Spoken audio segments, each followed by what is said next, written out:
Bueno, bienvenidos. Mi nombre es Nahuel. Y hoy vamos a hablar de algo que se llama la ciencia del merengue. ¿Sí? Yo soy de UNAUR, yo soy docente de UNAUR.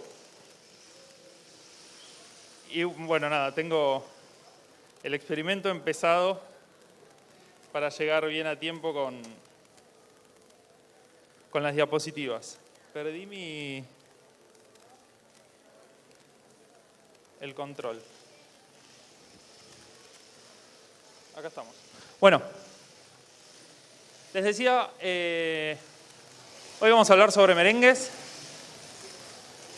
Primero les cuento quién soy yo. Yo soy Nahuel, de Lanús.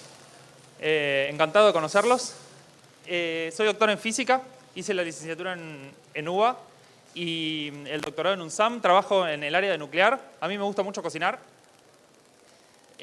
Más de lo dulce que de lo salado, y doy una materia optativa para todas las carreras de UNAUR que se llama Ciencias en la Cocina. La idea de esta materia no es imitar en una cocina lo que se hace en los laboratorios, como se dice muchas veces con este mismo título. La idea es usar las ciencias para entender los procesos que ocurren al cocinar.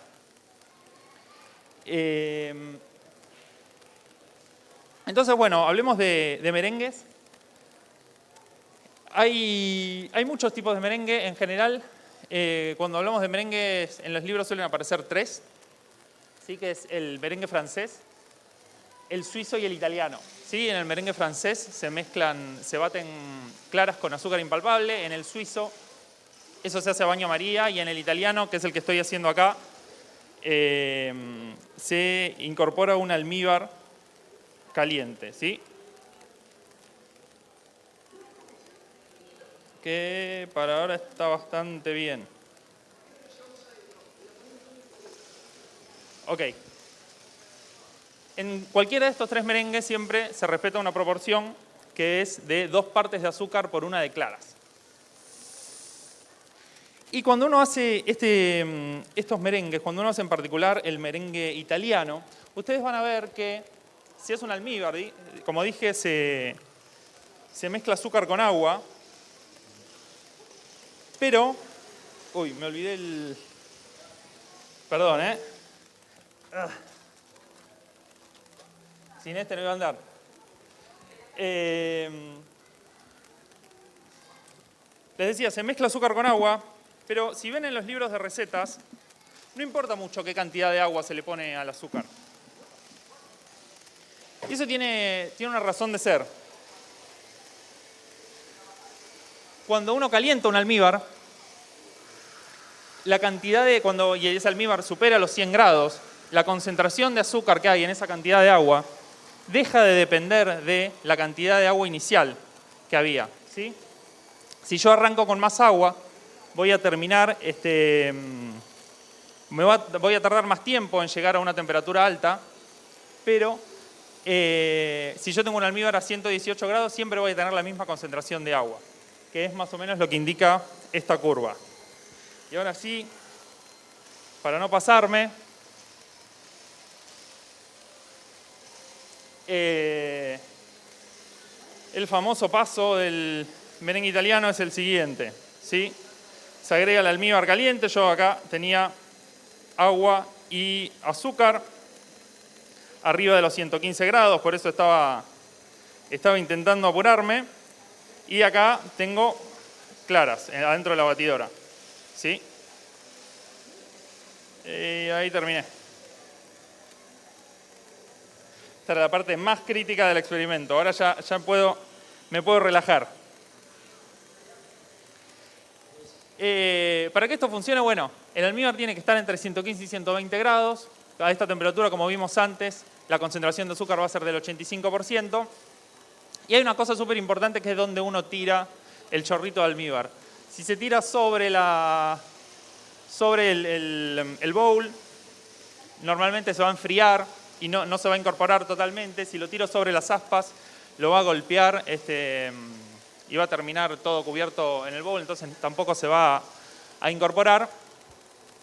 Y bueno, se bate más o menos 1 minuto a alta velocidad y después se baja un poco normalmente, hasta que se enfríe, ¿sí? Me voy a alejar un poco de la batidora para que no se escuche tanto el ruido en el video. Pero bueno, esta materia se llama Ciencias en la Cocina y hasta ahora como que solo hice cocina. Intentemos estudiar un poco, intentemos entender qué es lo que pasa dentro de un merengue. En un merengue nosotros tenemos claras de huevo, que bueno, como tengo acá, tenía otro igual que está ahora ahí adentro batiéndose. Y las claras de huevo tienen una proteína, ¿sí? Esa proteína se llama ovoalbúmina. La albúmina es una proteína muy abundante en los animales. Nosotros, por ejemplo, tenemos albúmina en la sangre, pero la del huevo, por eso, como es parte del huevo, se llama ovoalbúmina. Y esta proteína tiene esta forma horrible que ven acá en esta imagen, y esa forma la tiene dentro del huevo, digamos. Está toda enrollada, ¿sí? Algunas partes de esta proteína son lo que se llama hidrofílicas, que tienden a buscar el agua, ¿sí? Otras partes de esta proteína se llaman hidrofóbicas, ¿sí? Que tienden a rechazar el agua. Entonces, pero todas esas partes están como enrolladas en la proteína como viene, digamos, como sale del huevo. Entonces, nosotros para hacer un merengue necesitamos desenrollar eso de alguna manera, para exponer esas partes hidrofílicas y para exponer esas partes hidrofóbicas en el merengue. Entonces, bueno, ¿cómo se hace eso?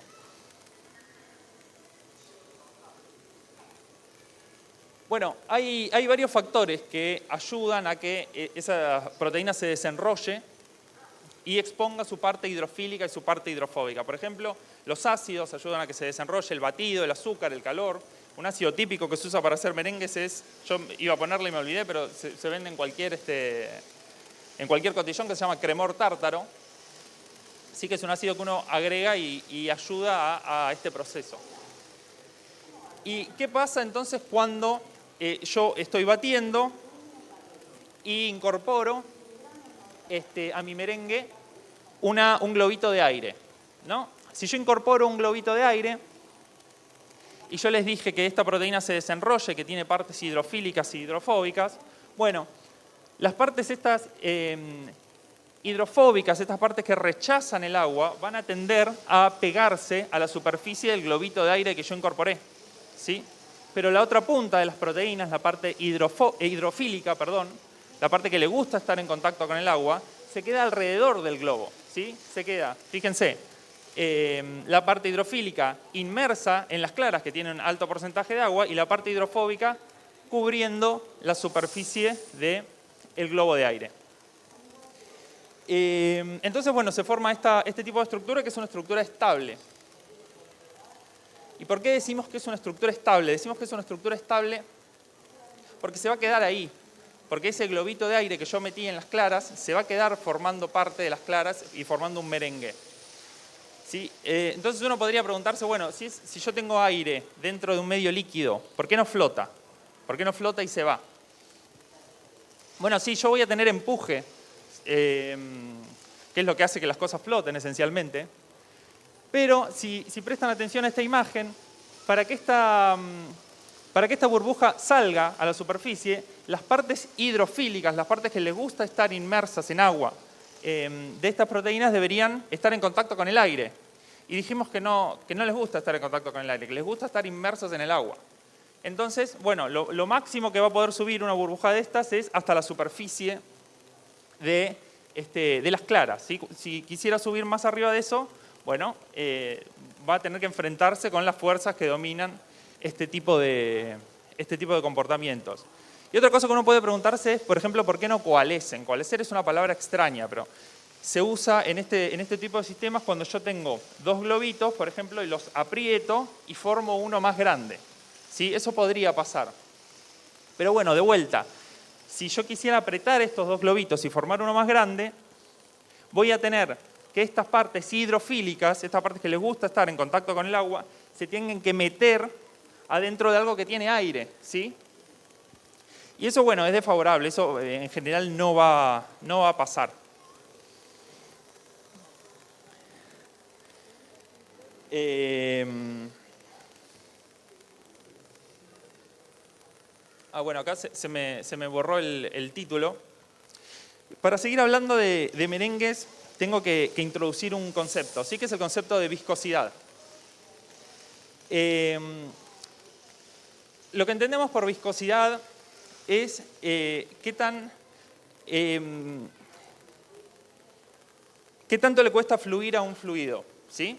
Por ejemplo, nosotros decimos que la miel tiene alta viscosidad, porque todos se imaginan más o menos cómo es la miel, ¿sí? Que yo giro el envase y se queda o se mueve muy lentamente. Y el agua, por ejemplo, tiene menor viscosidad, ¿sí? El agua, si yo tengo un envase con agua y lo muevo, fluye con facilidad. ¿Y por qué entonces introduzco esta idea acá? Para que lo pensemos en función del merengue. Fíjense, un merengue tiene claras. Yo acá tengo claras, que las traje de repuesto por si no me servían las primeras. Las claras fluyen bastante bien, ¿no? Son un líquido, son más viscosas que el agua, pero fluyen medianamente.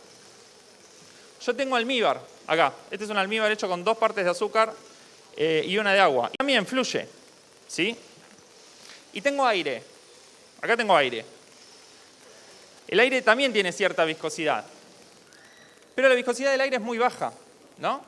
No nos cuesta, o sea, nosotros corremos en el aire y no nos cuesta correr en el aire. Sí nos costaría mucho correr en miel, sí nos costaría mucho correr en dulce de leche, pero no nos cuesta correr en aire. ¿Y cuál es la gracia? ¿Por qué estamos hablando de esto, no? Porque fíjense lo que es el merengue.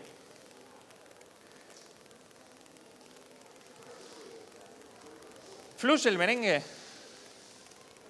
El merengue es súper viscoso, ¿sí? Y voy a hacer algo bastante más... ¿Alguien se anima? El merengue es súper viscoso, ¿sí? Y está hecho por cosas que no son tan viscosas. Y no es obvio por qué. Entonces, bueno, como siempre, si uno plantea una pregunta, después se supone que sabe la respuesta.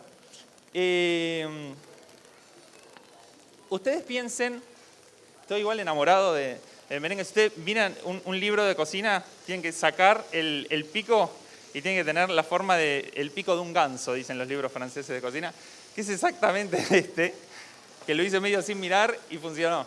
Pero bueno, les decía que es notable, llama la atención que yo mezclo cosas con baja viscosidad y logro algo con alta viscosidad, ¿sí?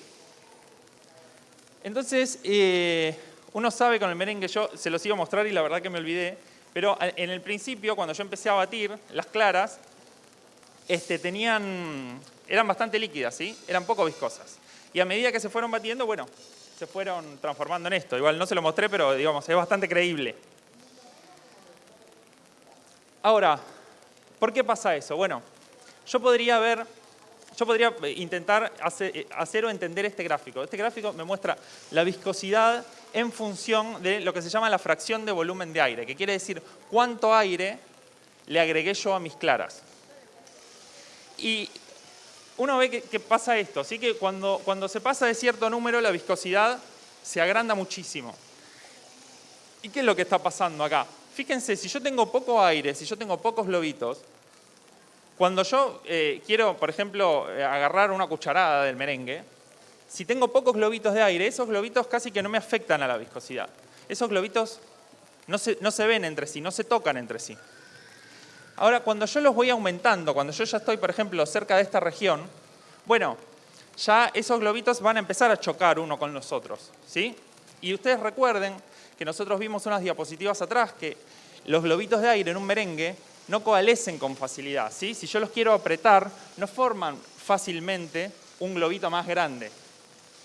Y esas fuerzas, que parecen como algo abstracto y teórico, es lo que vemos acá, ¿sí? Porque cuando yo tengo cada vez más y más concentración de aire, estos globitos empiezan a chocar cada vez más y hasta que llega un momento incluso que se empiezan a deformar. Porque, bueno, tengo un montón de aire con muy poco líquido. Entonces, cuando quiero mover, cuando yo intento como agarrar parte de mi merengue y ver si fluye o si no fluye, lo que estoy sintiendo de alguna manera es la fuerza que se hacen esos globitos unos a los otros. Sí, por eso uno tiene este tipo de comportamiento. ¿Sí? Uno ve que la viscosidad crece muy fuertemente cada vez que incorpora más aire. Y entonces la diapositiva siguiente se pregunta ¿cuánto aire tienen? ¿Alguna vez midieron o hicieron la cuenta de cuánto aire tiene un merengue en relación al volumen de sus claras?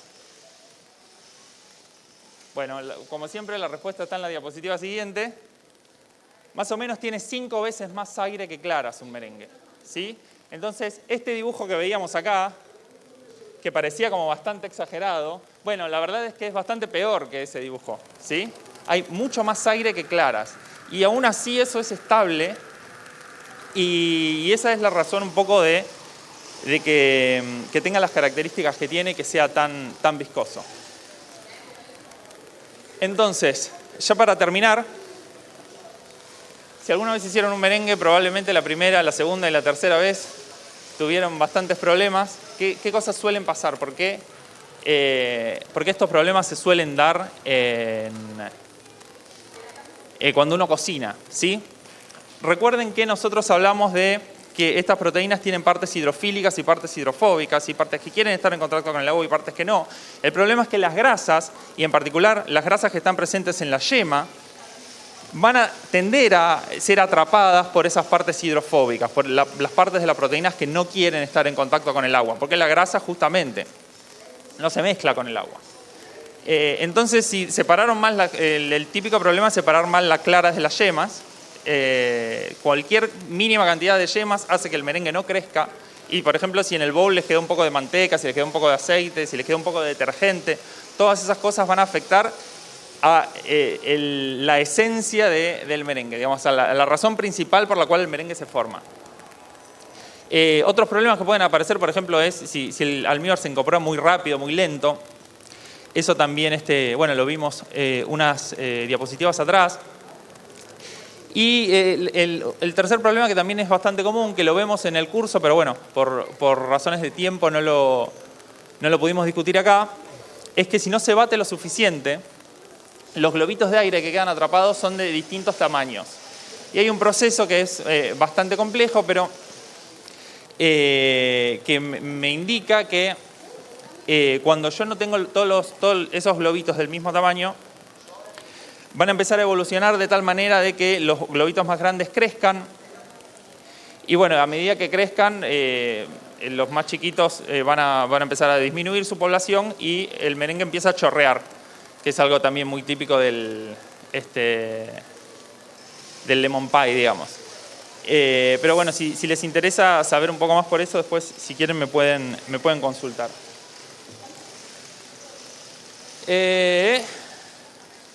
Ok, y este cartel, que tampoco se ve, decía muchas gracias, pero por alguna razón la computadora no le gustó mi presentación y evitó mucho de lo que es el texto. Pero bueno, esto era un poco lo que quería contarles. Si nunca vieron un merengue y quieren probar uno por primera vez, sí, se puede comer. Así que pueden pasar, pueden preguntarme lo que quieran. Acá estoy.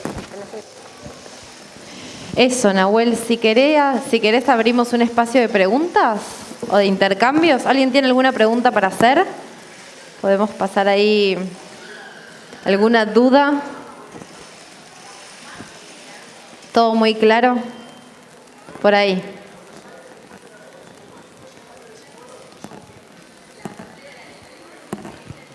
Hola. Normalmente he escuchado Ponete el micrófono bien cerquita. Cuando dan aquellos tips para que las claras hagan su punto más rápido, utilizan una pizca de sal. ¿Eso no afecta? ¿Una pizca de? Sal. Sal. Vos sabés que esto... Ahí tenés el mix, si querés te ayudo. Voy yo contigo. Vos sabés que eso está estudiado, digamos. no, más allá de que a nosotros nos parezca si es lógico, si no es lógico, si tiene sentido, alguien hizo la prueba y publicó un trabajo viendo qué pasa si la sal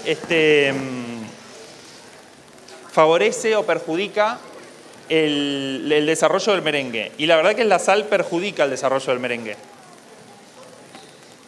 No lo perjudica mucho, si no la gente no lo haría, pero no ayuda en nada. ¿Sí? Si querés hacer un merengue estable, lo que te conviene usar es un medio ácido.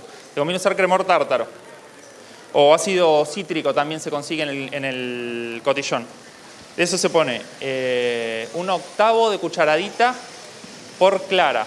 Entonces más o menos un merengue de 3 claras sería 3/8, que son más o menos media cucharadita.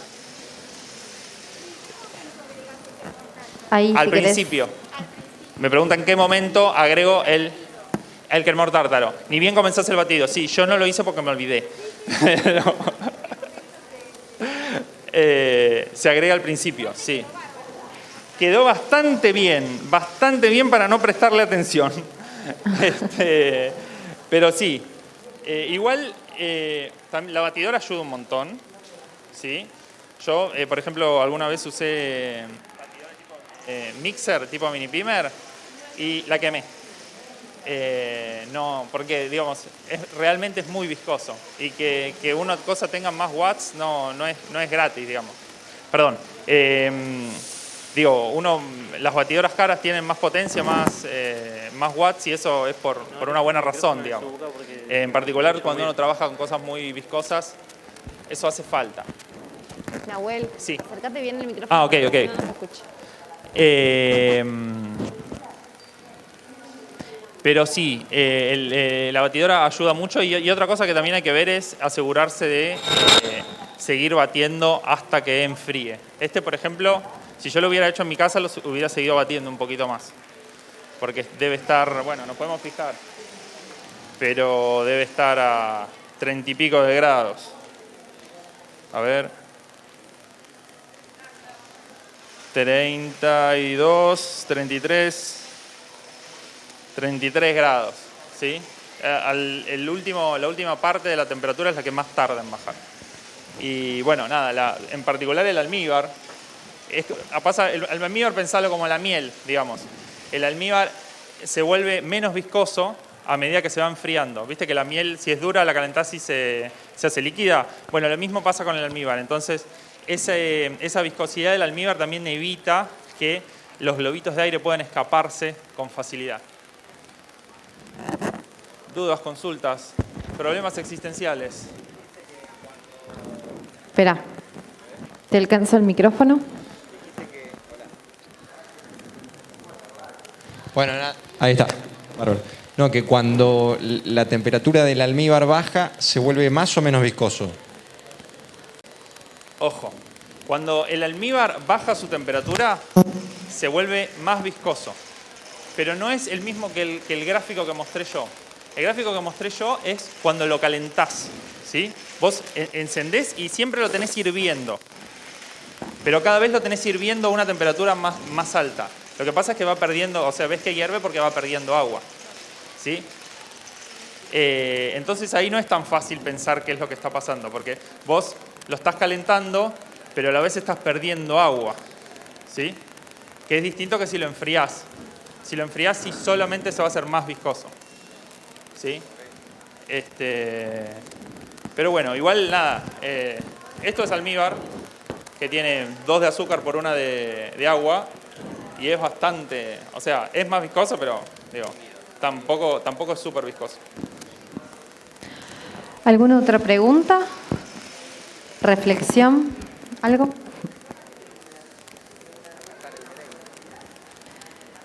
Bueno, sin más, se puede pasar a degustar, ¿no? El merengue, Si Nahuel. quieren pasar, sí, sigo.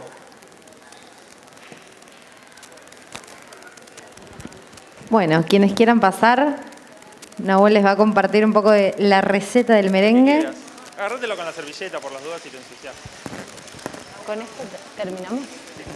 Bueno, y agradecerte, Nahuel, por la exposición, muy interesante, y además tiene tiene su catación, o sea, hay que comprobar este merengue, así que quienes quieran están invitados, muchas gracias. Les comunicamos que estamos haciendo una serie de charlas. A las 4 hay una charla acerca de robótica también a la que están invitados e invitadas, y también hay actividades lúdicas y diferentes espacios como de orientación vocacional también para poder conocer todo el desarrollo de las universidades en este stand. Muchísimas gracias, gracias Nahuel, y los esperamos. Un aplauso.